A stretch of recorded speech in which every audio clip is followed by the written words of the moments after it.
সূরা আয-জাজিরাত। বিসমিল্লাহির রহমানির রহিম। রহমান রহিম আল্লাহ তাআলার নামে। ঝঞ্ঝা বিক্ষুব্ধ বাতাসের শপথ, যা ধুলাবালি উড়িয়ে নিয়ে যায়। অতঃপর মেঘমালার শপথ, যা পানির বোঝা বয়ে চলে। জলযান সমূহের শপথ, যা ধীরে ধীরে এগিয়ে চলে। অতঃপর তাদের ফেরেশতাদের শপথ, যারা আল্লাহর আদেশ মোতাবেক প্রত্যেক বস্তু বন্টন করে। কিয়ামতের যে দিনের ওয়াদা তোমাদের সাথে করা হচ্ছে তা অবশ্যম্ভাবী সত্য। বিচার আচারের একটা দিন অবশ্যই আসবে। বহু কক্ষ বিশিষ্ট আকাশের শপথ, তোমরাও কিয়ামতের ব্যাপারে নানা কথাবার্তার মধ্যে নিমজ্জিত রয়েছ। মূলত সে ব্যক্তি গোমরা হয়ে গেছে যে আখেরাতের বিশ্বাস পরিত্যাগ করেছে। ধ্বংস হোক যারা শুধু অনুমানের উপর ভিত্তি করে কথা বলে। সর্বোপরি যারা জাহেলিয়াতে নিমজ্জিত হয়ে মূল সত্য থেকে উদাসীন হয়ে পড়েছে। এরা তামাশার ছলে জিজ্ঞেস করে, বিচারের দিন কবে আসবে? এদের তুমি বলো, যেদিন তাদের আগুনে দগ্ধ করা হবে সেদিন কিয়ামত হবে।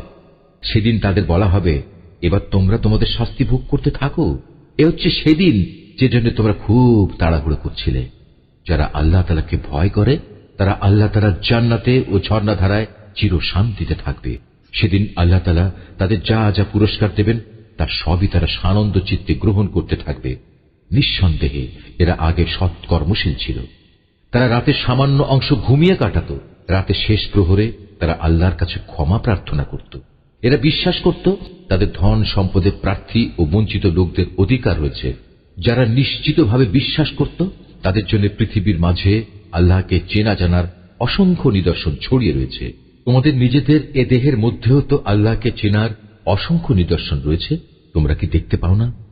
আকাশের মাঝে রয়েছে তোমাদের রিজিক, তোমাদের দেয়া যাবতীয় প্রতিশ্রুতি। অতএব এ আসমান জমিনের মালিকের শপথ, এ গ্রন্থটা নির্ভুল, ঠিক যেমনি তোমরা এখন একে অপরের সাথে কথাবার্তা বলছো।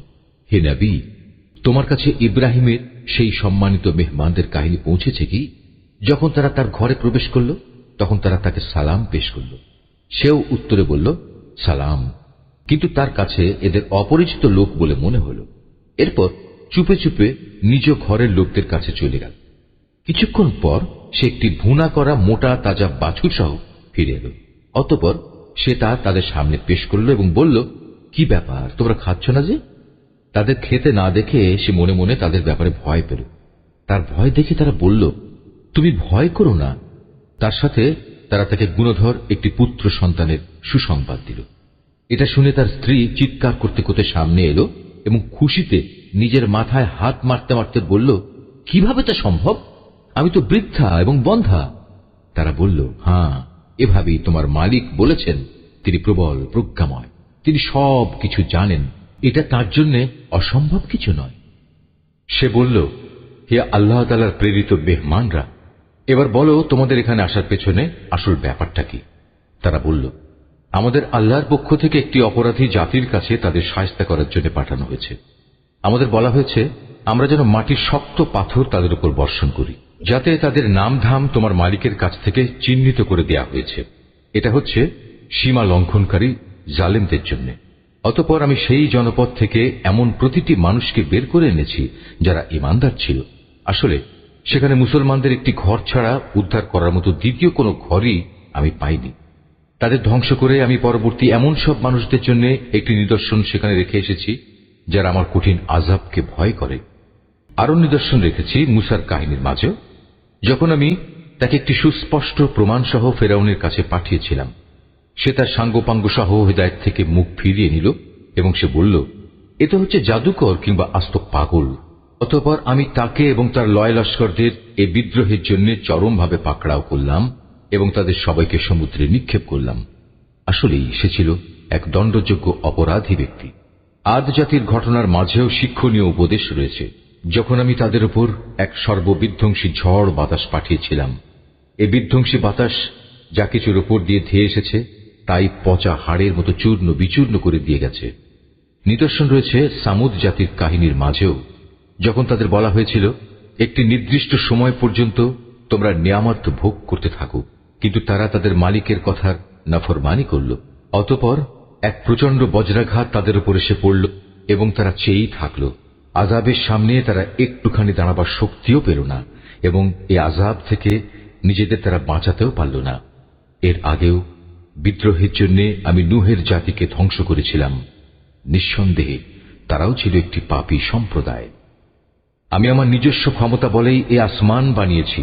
নিঃসন্দেহে আমি মহান ক্ষমতাশালী। আমি এ জমিনকেও তোমাদের জন্য বিছিয়ে দিয়েছি। তোমাদের সুবিধার জন্য আমি একে কত সুন্দর করেই না সমতল করে রেখেছি। সৃষ্টি জগতের প্রত্যেকটি বস্তু আমি জোড়ায় জোড়ায় পয়দা করেছি, যাতে করে এ নিয়ে তোমরা চিন্তা গবেষণা করতে পারো। অতএব তোমরা এসবের আসল স্রষ্টা আল্লাহ তাআলার দিকেই ধাবিত হও। আমি তো তার পক্ষ থেকে আগত তোমাদের জন্য সুস্পষ্ট সতর্ককারী মাত্র। তোমরা আল্লাহ তাআলার সাথে অন্য কাউকে মাবুদ বানিয়ে নিও না। আমি তো তোমাদের জন্য তার পক্ষ থেকে একজন সুস্পষ্ট সাবধানকারী মাত্র। রসুলদের ব্যাপার এমনটিই হয়ে এসেছে। এর আগের মানুষদের কাছে এমন কোন রসুল আসেনি যাদের এরা জাদুকর কিংবা পাগল বলেনি। একই ব্যাপার, এরা কি একে অপরকে এই একই পরামর্শ দিয়ে এসেছে যে বংশানুক্রমে সবাই একই কথা বলবে? না, আসলে এরা ছিল সীমা লঙ্ঘনকারী জাতি। অতএব হে নবী, তুমি এদের উপেক্ষা করো। এজন্য তুমি কোনো ক্রমেই অভিযুক্ত হবে না। তুমি মানুষদের আল্লাহ তাআলার পথে উপদেশ দিতে থাকো, কেননা উপদেশ ঈমানদারদের উপকারে আসে। আমি মানুষ এবং জিন জাতিকে আমার ইবাদত করা ছাড়া অন্য কোনো উদ্দেশ্যে সৃষ্টি করিনি।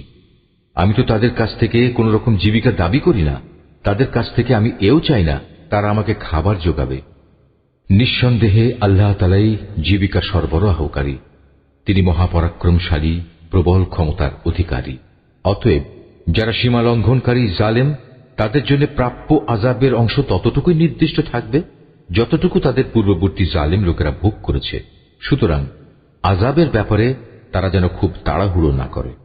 দুর্ভোগ ও ভোগান্তি তো তাদের জন্যই যারা শেষ বিচারের দিনকে অস্বীকার করেছে, যার প্রতিশ্রুতি তাদের বারবার দেয়া হবে।